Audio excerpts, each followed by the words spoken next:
guys, welcome to another episode of Let's Be Real Sports. I believe this episode is called Check Your White Privilege. Yes. Yes, I'm here with my boy, Big Sherm. I have returned, my people. Welcome back. Yes, I'm here for you to tell the truth. Yes. And quickly, thank you so much. Of course. You've done such a great job filling in, and now she's now permanent, people. I am. Thanks to you, the people. Thank you. There you go. You may continue. Thank you. And we have our guest host today, Knox. What's up? What's up? What's going on? Yep. How you feeling today? Feeling great. Ray Lewis Jr. over there. The glasses on. Well, we're happy to have you here. So we're going to start the show off, of course, talking about Steve Nash. I know you're itching to jump on this one. I couldn't believe it. Let me tell you what happened. Tell me what happened, Sherm. I was writing the blog because of what happened with the Rockets and Oklahoma City Thunder. Right. Mm-hmm. And what happened with the Bucks and Heat. And all of a sudden the Woj bomb came on.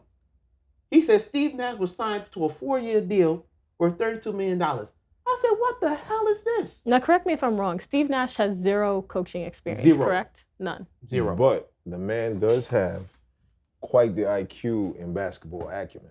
You know, we talking about a legend, point guard. Savant. A savant, you know, and he's also always, for whatever team he's played for, been a leader. Right. Most definitely. Most definitely. And that does help in the realms of, if you see him in the DNA of a Steve Kerr. Right. But when I watched the first take, when I wasn't doing my regular 9 to 5, I was off that day. I watched Stephen A. Smith and I said, what the hell is this man gonna say? And he said, I figured he was gonna say what he was gonna say, and I was right. He said he feels like the hire was white privilege. And then I cringed at that a little bit. Because in a way he's correct. Mm-hmm. But in a way I don't think, because there's many head coaches who've gotten jobs who had no coaching experience. Mm-hmm. Doc Rivers, Kerr, Mark Jackson. All black coaches. All black coaches. They've Gotten their shot. And also, we know KD signed off on Steve Nash. So if you're going to say that, you're saying basically Kevin Durant is for white privilege, in a sense. Well, it wasn't just Kevin Durant. And Kyrie. And Kyrie. You gotta, okay. You two stars. The two stars had to sign off on it. Yeah, most but as thing. And you know, even though the NBA is more progressive, do you think that the influence of Steve Nash coming in came more from the players as opposed from upper management? As we said, KD signed off on it. Kyrie signed off it. They could have had any coach they wanted. They said, yo, if they wanted Mark Jackson, yo, we're getting Mark Jackson in here. Period. They wanted Ty Lue, we're getting Ty Lue in here. Period. So you're likening this to like ESPN had that program, The Last Dance. What was that? With Michael Jordan. Now, would you say that KD is at a level like how Michael was, where if he calls a shot, that the team is gonna, sit up and take notice? We know for a fact if LeBron decides that he wants to make a transition or change something within the team, it will get done. It's gonna get done. So is it really about white privilege, or is it about key influence? Key figures making that call and influencing for management to But the key figures are black. The key figures are black. Okay. You gotta look at that. The key figures are black. It's like people want the responsibility of the players to do everything. They're doing everything with the social justice and everything like that. That's not their fight per se. They're just a small percentage. Everybody has to come in on that.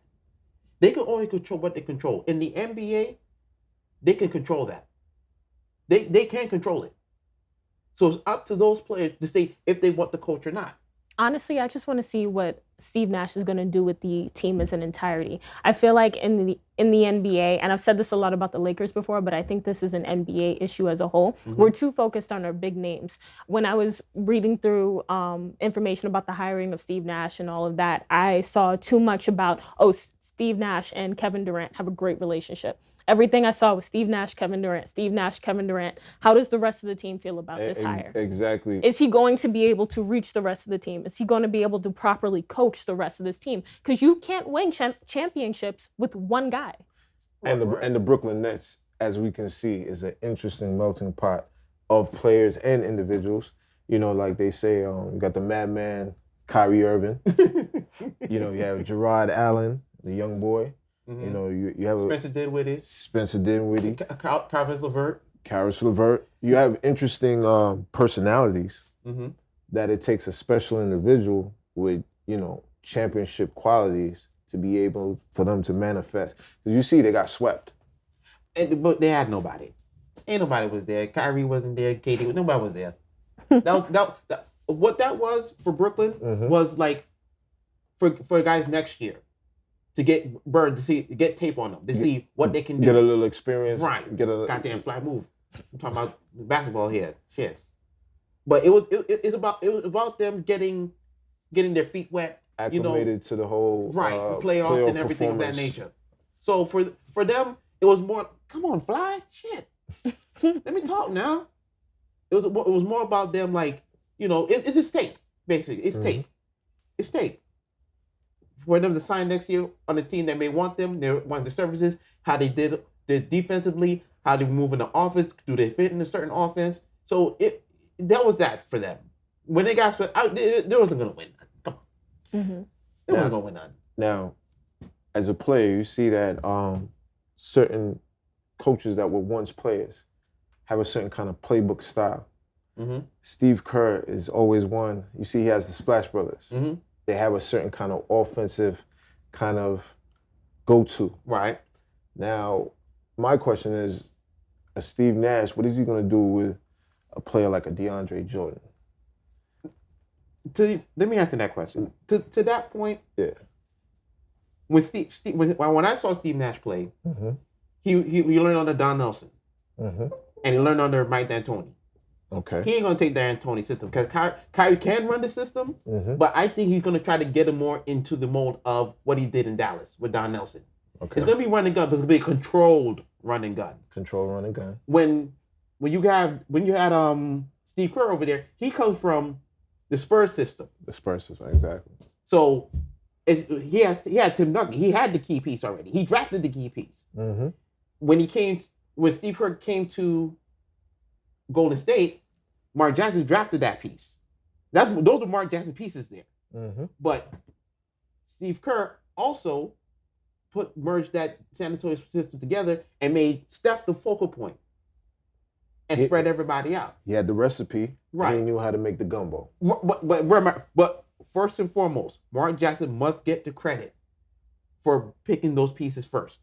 This is true. He must get the credit for it. He knew to align what would look pretty much good on paper. Right. And he had him good. He had him good. They had the faulty thing in the playoffs, but you know, upper management and all that stuff happened. Mark Jackson got him ousted in it. And Steve Kerr came in, no experience, and basically won the championship. So what you're saying is everything was already prelude to it happening. It's just that Steve Kerr took the actual... Right. It's the same thing with Jordan. Concept. It's the same thing with Jordan and Phil Jackson. Doug Collins was there. Yeah. But he couldn't get him to the promised land. In comes Phil Jackson. Boom. They win. So do you think Steve Nash has the DNA to take the pieces that he has right now and get them across the promised land? It depends on what they do with the roster. Okay. Because I don't think that roster is going to be... It's either going to be Dinwiddie or LeVert. Okay. One of them is going to have to go. And in your opinion, who should go? I think Dinwiddie should go. Because LeVert and these players have shown he can carry the load a little bit. He could be the third option and carry that load when under pressure. Not even under pressure. Okay. When KD and Kyrie are sitting down, he's the guy that could control the offense. Because you saw it in the bubble, he was controlling the offense. Yes. So I think Karis LeVert could be a guy who can control the offense and really keep things going while these guys sit down. And when he comes back on the court, he could be that third option when they're double teamed. Boom, he's right there. He should be open. He should make the shot. There ain't no excuse. So you're saying Karis LeVert is more, he knows his role? He knows how to play his role better? I believe so. Better than a Dinwiddie? I believe so. I believe so. A lot of people will think like, oh, Sean, what the fuck are you talking about? I've watched the games. I've seen Karis LeVert sit there and go off before. Like really go off. They're really too. But LeVert is something about something. Sometimes it's the it factor. Okay. Everybody know what that it factor is. When you see it, you know it. And with LeVert, you see it, but you know he's not gonna go over KD. He ain't gonna go over Kyrie. Right. But you know he's gonna be a stabilizer for you. Then you trade or let Dinwiddie go. Let DJ. He might keep DJ. He might. Okay, so you're not really. He might keep DJ depending on. But I feel like not right now. Maybe in a year or two. Okay. They can win that championship. So do you think between LeVert and Nash, this is more of a recipe to build a better team in the future? Yeah, wait a minute. When you have KD and Kyrie. Yeah, they got 2-star players. I'm not saying they don't. Well, you have like a Batman and Robin situation. Right. But I'm saying, are they like championship ready now, or are we building towards being championship ready? It should be championship next year. The mindset is for them, championship next year. Within the season. Within the next season that's coming up. It should be champion because the East is not that hard. Do you believe they need any other players to accentuate what they already have? Or do you think even with their bench that they have playoff potential to take it all the way to the championship? That we don't know because that they're all gone. They're all gone. Most of those guys are going to be gone. Yeah. So you don't know what they're going to get. So it's a new restructure. Right. Okay. But it's going to be something like Miami almost. Not like the glitz and glam and like, but they're going to be favored to win the championship next year. It depends on what piece they get. They will be favored to win it because you have KD and you have Kyrie. I mean, we've always built it around stars. Stars take you to the playoffs, but people forget stars help you win games, but it's the bench. It's the others. That is the entire team. Right. So you get us the lead, but we have to sit you down sometime or another. And it's going to be the players that come off the bench that's able to keep the consistency of what the stars already. It depends what Steve Nash wants to run. Exactly. The type of offense he wants to run. Does he want to run a Don Nelson offense? Does he want to run a D'Antoni offense? Or does he have something in mind that fits the skill set of both those players? Okay. And will they be able to play off each other? And like I said, the first sign of trouble, I'm sorry to say, would be Kyrie. Because if Kyrie's upset, the team gonna fuck up probably. He's gonna let it. He's definitely gonna let it be known. He's gonna let it be known. You think you'll have a Celtic situation? I'm sorry to say it. I'm sorry to say it. That's another reason why I say we can't depend on our star players to carry the team. But we have to have a well-rounded team. But you have the star in KD. The star. Listen, every team needs their star. I'm not saying we don't. There's a starting team for a reason, but there's also a starting team. You hear the line, you're starting 6. It's 6. Starting 5. Starting five. Yeah. Sorry. Starting 5. Kyrie Irving and KD, that's not 5 people. Well, they are the centrifugal part. Now, the other 3, and that's why I made mention of a major component with DeAndre Jordan, because in basketball, you know, it's usually a point guard that sets the tone. Now, what you rely on is your weaponry.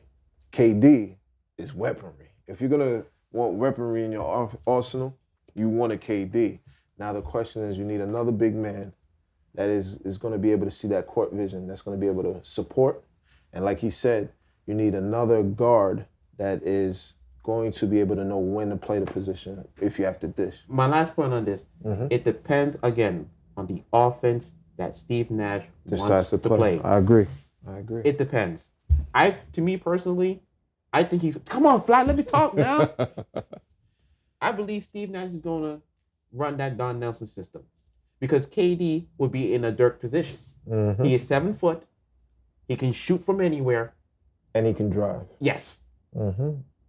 So with that, we go on floor and post position. Yeah. Right. So with that, we're going to move on to the NFL. Your special team. You're gonna get to talk now, Madam. Let me get my notes here because we're talking predictions. And you set it up, please, Madam. And this is it's going to be an interesting season. Oh yeah. Well, first of all, let me say this first and foremost. I don't think these guys should be playing anyway. Like Sister Science said last week, because of the whole COVID thing. There's too many things going on. Honestly, we shouldn't have sports, but by the look of it, it looks like they're not gonna give it up. Nope. The This show, country refuses to go without its sports. Well, you gotta understand, sports is the same as American as apple pie. Yeah, you know? Yeah. So, And it's like I said last It's the time, lifeblood. sports is a big gain in the economy. You get rid of sports, you're getting rid of a lot of money. It's $1 billion business now. Literally. And it's bad enough we can't even have people in the stadiums. That's ticket sales, that's concession sales, that's already done. That's the spur of the moment merchandise sale. You know, your team just won, oh my God, I gotta get a jersey, even though you got 5 at home. Yeah. You've lost all those sales, you've lost that money. They can't afford to get rid of it entirely. It doesn't matter who dies in the process. Well, and we hope none of these players do something. Of course. But if they keep doing things like sneaking. Although Kirk Cousins said something kind of crazy in that sense, and I don't know why, but he kind of backtracked his statements after. But yeah, you know, hopefully these players stay safe, they're tested, and I guess we're gonna get on with football. So with that, just stop sneaking girls into hotel rooms and hey! He wanted some bum, and he got caught. And now he's no longer in the NFL. What a dumbass. When I heard that, I'm like, what a dumbass. What you going to do? You thought he was a kicker? You was going to pass her after the kicker or something? He didn't even put pads on her. That's what I'm saying. Maybe you should have put some shoulder pads on her. Maybe. You made her look a little brolic. Like she might have come in. She could have slid in. Put some boots in. Yeah. Something increase the height. Get in Most some like definitely. size 16s or something. She'll walk a little funny, but Look like Bozo the Clown. But she might have made it through. That's all I'm saying. She was not going to make goddamn through. Come on. No way, well, how. He paid for it. Everybody has learned the lesson. Pretty much. He has learned a very hard lesson. And listen, maybe the XFL come out, the right done picked it up. You never know. Never know. So, Sister Cheyenne. Yes. I'm going to ask you about your Giants first, because we need to get that out the way. You already know what I think. 16-0, Big Blue. Let's go. In Madden. Yeah, in Madden. Okay, yeah, Madden. Okay. A rookie, maybe. But what do you think about Big Blue? Well, since we're here in New York, what do you think about Big Blue this year? What are your prospects? What is your realistic record? Not no 60-0. Realistically, I'm gonna give us 5 games. Realistically, you want to say 9 so bad. I want to say 9. You want to say 9 so bad. But I'm gonna be honest. Like it's a new era. It's a no Eli era. Like shout out to Eli. He did America a solid twice for America. He did. Yeah, he did. He did. He definitely brought us to the promised land. He did. And he beat the fake false goat that he keep claiming about. I talk about Eli. Nobody talks about Eli more than I talk about Eli. We all know that I'm a glorified Eli hater. We know that. But how can you be Eli hater? He brought you some rings. He did. What kills me about Eli is that he's a playoff quarterback. He's a playoff quarterback. That's it. That's money time, baby. What you talking about? But you got to get there, Sherm. Hey. What are we doing in the regular season? Yeah, you got to have the right weapon. We got 16 games I need you to win before we can even get to the playoffs. Your skills can't just magically show up because we're this close to the championship. You got to get to the championship. And those games where the Giants won, how do we get there? We slid in on a wild card. We did slide in on a wild card. I like how y'all say we, like y'all. Yeah, we're Giants. You didn't know? It's Giants. Big Blue, baby. Yeah, we got drafted. What year was that? I was drafted back in 2010. Exactly. What position you playing? You ain't see that? What position you was playing? The kicker. There you go. Basically, but like, what I'm saying is like, I give Manning his props. He did get us those championships. He did beat the Patriots when nobody else could. He did all of that. I get it. But he was riding off his name for way too long, and we were taking too many L's because of it. Because of his brother, or because of the Manning? Both. Because both. Oh, okay. It's both. Peyton was out there. He had bolts in his neck, and this man was still on the field. Winning a Super Bowl when Jim Irsay kicked him out and said, yo, you're not good no more. He won that Super Bowl off a run game, and you know it. Off his mind. His mind. We got telekinesis on the field now, Sean? But there's a big difference. There's a big difference. Because it definitely wasn't his arm doing the work. Oh, come on, let's get to the predictions now. Come on. You got 6-10 for the Listen, Giants, Peyton played it smart. He got Super Bowl 50, a nice round number. He took his win and he went home. Okay. And now he's doing Papa John's all the time. Yeah. It was a good move. Great move. But you're not going to convince me that he won that game. Okay. You're not going to convince me that. I say otherwise, but it's okay. We have to agree to disagree. Of course. So now, You said Giants 5 wins. Yes. Now, do the entirety of the NFL, who do you have your eyes on as playoff contenders and in your Super Bowl pick, if you don't mind? You know, I hate to say this. In a way, it's kind of blasphemy, but Patriots are definitely showing up to the championship. Woo! With Cam. Well, yeah, there's been a lot of With shuffling. Cam. There's been a lot of shuffling. There's been a lot of trades, a lot of shuffling. A lot of moves, A lot but of moves has been Wait made. a minute. What happened to Showtime ain't going nowhere? What's wrong with y'all? What happened to the Jack Show? How do you feel? Tell us, Sherm. Tell us Let your me tell you perspective. how I feel. Tell us how you Let feel. me tell you what happened. Let me tell you what happened. Tell us what happened. Break it down. First of all, ain't no Brady there. That fake goat ain't there no more. He's down in Tampa gaining every talent in the world. I'm surprised Kevin Durant ain't coming down there to play for him. He's a buck now. Okay. You know? Close to the retirement home. Yeah, he should be retired already, but apparently he's the GOAT. Needs a lot of talent. Although Aaron Rodgers been sitting there playing with no goddamn talent for damn near 15 years and been doing way better work than Brady. Yeah, I said it. Yeah, I said it. And didn't need any deflated No balls. deflated to do balls either. That's right. I was about to say Deflating that. balls and whatnot. Who the hell deflating balls? What the hell's wrong with y'all? You know, he's America's golden boy. He can do no Deflate wrong. game. Fuck, please. Deflate Oh, fuck, please. Anyway. Well, I gotta ask you guys. Oh, go ahead. What about What's the two contenders? You have the Saints, and you also have Pittsburgh. Now, Pittsburgh is an interesting case. Okay. They get Big Ben back. They got the Juju. Roethlisberger. They got Juju. Mhm. Juju got to show up now.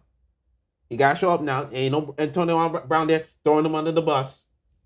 He got to show up. I think he will, though. And then they have a top 5 defense with Mika Fitzpatrick. Okay. This is Now the we talking. man. Now we talking. The trade from Miami to Pittsburgh was beautiful. Typical Pittsburgh Steelers. And I predict they will be one of the wild card teams. Jack Show is the Jack Show in Baltimore. They're gonna win that division. In the AFC West, it's all about Showtime. And Clyde Edwards-Helaire, he's gonna be the Brian Westbrook in Andy Reid's system. He's gonna do wonders for that thing. And you still got Tyreek Hill, Okay. the cheetah. Mm-hmm. Remember, when he hold that peace sign up, he gone. He's out. Mhm. He's definitely When that peace out. sign go up, he gone. And you still got Travis Kelce, veteran leader, and still making plays all over the place. In the AFC East, it ain't gonna be no goddamn Patriots, no fucking Super Bowl. What the hell's wrong with you? I'm sorry to curse at you. No American, I don't apple like pie. I don't like that. Listen, I'm not saying they're going to go 16-0, but they might just slide into the playoffs. As a wild card, yes, I have the Bills. And if they get in there, I think Cam can take them. I have the Bills The Bills? going The Bills? in. Yes, The Bills? they got Stephon Diggs. Like Buffalo? Yes. Those Bills? They got Stephon Those Diggs Bills? now. They got Buffalo? Stephon Diggs now. And? What do you mean, and that's a And? big. Josh Allen need help. Okay, yeah, you're right. He need help. But And the that's a fact that big Josh no-no. Allen need help He's a tells young- me He's right a young, there. He's a young guy still. He needs veteran receivers right now. Stephon Diggs is a veteran receiver. He's a money receiver, as a matter of fact. So I believe that way, and their defense is stacked. Tavares White, cornerback, is a lockdown corner. Top 5 corner. Probably the best corner in the NFL. Not that Stephon Gilmore bullshit. He good. He probably top 5, but he ain't the best. White is the best in Buffalo. And I think they're going to win that division. And in the South, after what I saw today with Jadeveon Clowney signing with Tennessee, I'm actually going to give Tennessee the nod to win that division In the South. over Okay. Houston. Okay. After they signed Deshaun Watson to this big deal, Bill O'Brien Belichick actually did something correct this time. Okay. He wasn't fumbling the fucking shit like he usually do. I don't know why he traded DeAndre Hopkins for and got David Johnson, who's really he's damaged goods. I put it like he's damaged goods. Now, one thing I did want to touch on is how do you think the Browns are going to come out this season? Because everyone was saying the Browns had been making some good picks, some good decisions. They were building as a team. They might not win this year, but First of all, I don't know even why Baker Mayfield was drafted number 1 in the first place. that's a He point. just shot up the goddamn draft because he won some goddamn Heisman. That's a point. And he picked his coach and he picked the wrong goddamn coach. He had like he'd been in the league for years. He out there picking his coach. You know they have reluctant Odell over there now. Although I will say, stupid. But I will say, he don't want to be there. He He wants to be back home. Let's keep it real. They put him there on timeout. It's a punishment because he didn't know how to act when he was in New York. Yeah. Although the hype was there before, and like he with his best friend Jarvis Landry, he's there with it, and you thought it looked like the same fucking Browns. This year it might get a little better, but they ain't gonna do nothing. They ain't gonna make it. There's no spice. No, they're gonna be 7-9. Oh wow. 7-9. That's how I have it. 7-9, I can see that. And then when I go to the NFC, the Cowboys win by default. Wait, hold on now. What do you mean, hold on? What about the Eagles? Can Nick Foles stay healthy? At least? Can he stay healthy? Please? For my fantasy team, at least? Can he stay healthy? You do have a point. I have Zach Ertz. Okay. I need him to throw the ball. Okay. Please. Can he stay healthy? Answer me that. I mean, you make a valid point. I'll probably make a valid point.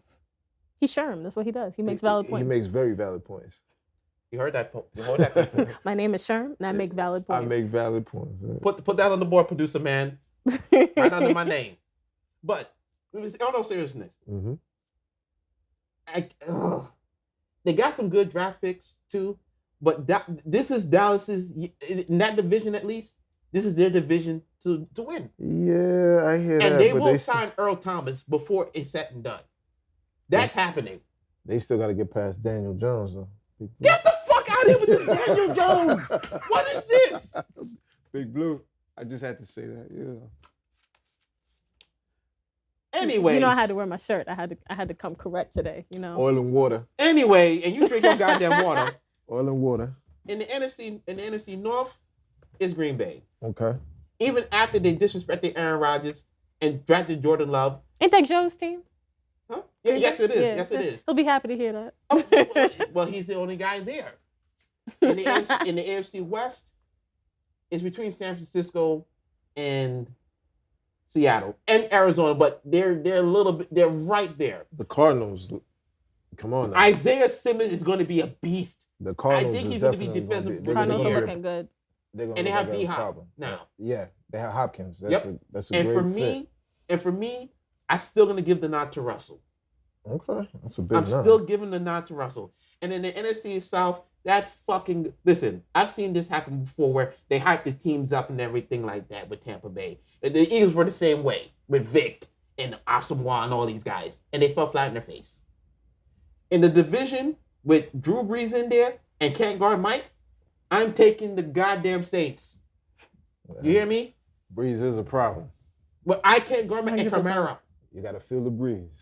And that defense is still solid. And at the end of the day, when it's all said and done, my Super Bowl pick, I got it half right last year. Who is it? Kansas City. Yeah, you heard me. Showtime. I'm sorry, what? Kansas City, because it's always Showtime. Kansas City versus Green Bay.